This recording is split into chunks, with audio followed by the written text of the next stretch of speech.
ఇక్కడ ఇంప్లిమెంటేషన్ అనేది చాలా తక్కువ జరుగుతుంది.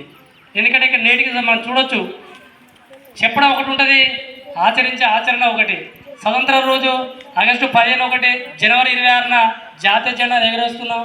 వాళ్ళ ఆలోచన గతంలో ఉన్నటువంటి వాళ్ళకు పాలకులు ఉన్నటువంటి వాళ్ళ స్వార్థాన్ని స్మరించుకుంటూ అంతటితో వదిలేస్తున్నాం. కానీ నిజమైనది మాత్రం స్వాతంత్రం ఇక్కడ భారతదేశంలోని ప్రతి మనిషికి రాలని చెప్పి నా వ్యక్తిగతంగా నేను చెప్తున్నాను.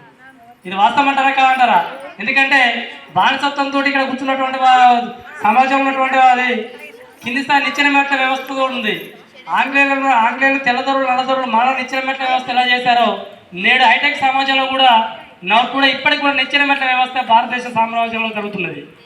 ఎందుకంటే ఇక్కడ ఉన్నటువంటి ప్రజలు గమనించాలి, ఇక్కడ ఉన్నటువంటి విద్యార్థుల దశలోనే కుల మత రహిత సమాజం లింగ విభేదం లేకుండా ఉంటుంది. ఒకసారి స్కూల్ అవుట్ ఆఫ్ పోయామా, 10th అయిపోయి ఇంటర్మీడియట్ పోయామంటే ఇక్కడ కూర్చున్న విద్యార్థులు ఒకరికొకరు చర్చించుకోరు, ఒకరొకరు ఇంటికి కూడా పిలుచుకోరు, ఒకరింటికి కనీసం వాటర్ బాటిల్ తాగని సిచ్యువేషన్లో ఉంటుంది.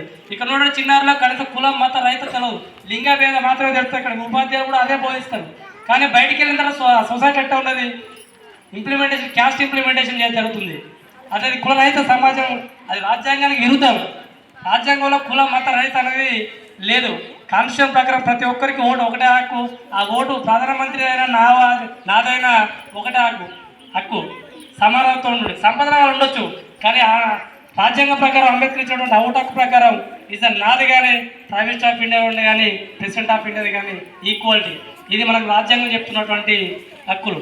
ఇప్పుడు చూసుకున్నట్టయితే ఇక స్కూల్ విషయానికి వస్తే పెద్దలు గోపాలరెడ్డి గారు, ఆయన ఆపద్ బాంధవుడు, జయపురానికి పాపం ఏ కష్టం వచ్చినా గుడి కానీ బడి కానీ చుట్టూ ఉన్నటువంటి భూములకు కానీ కొంత దళితులకు కానీ ఆయన చేయని సేవలు గత 30 సంవత్సరాల పాటు నిస్వార్థంగా సేవలు అందించినటువంటి వ్యక్తి మా గోపాలరెడ్డి సార్.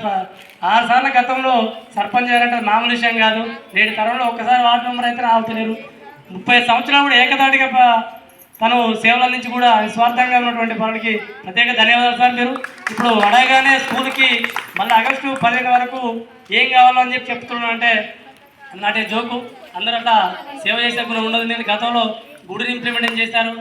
సరే మీరు అన్నట్టు ఒకసారి స్కూల్ను కూడా బాల ఎల్లన్న కానీ సూర్య ఆకరణ కానీ వాసేడి కానీ ఇప్పుడు ఉన్నటువంటి ప్రభుత్వం మీద కాబట్టి ప్రభుత్వంతో పెద్దలతో మాట్లాడి స్కూల్కు డెవలప్మెంట్ పనులు చేసి స్కూల్ విద్యార్థులను పెంపొందించుకోవాలి, స్టాఫ్ను ఎక్స్టెన్షన్ చేసేటువంటి విధంగా మీరు సహకరించాలని కోరుతూ అవకాశం ఇచ్చినటువంటి పెద్దలకు ప్రత్యేక ధన్యవాదాలు తెలుసుకుంటున్నాను.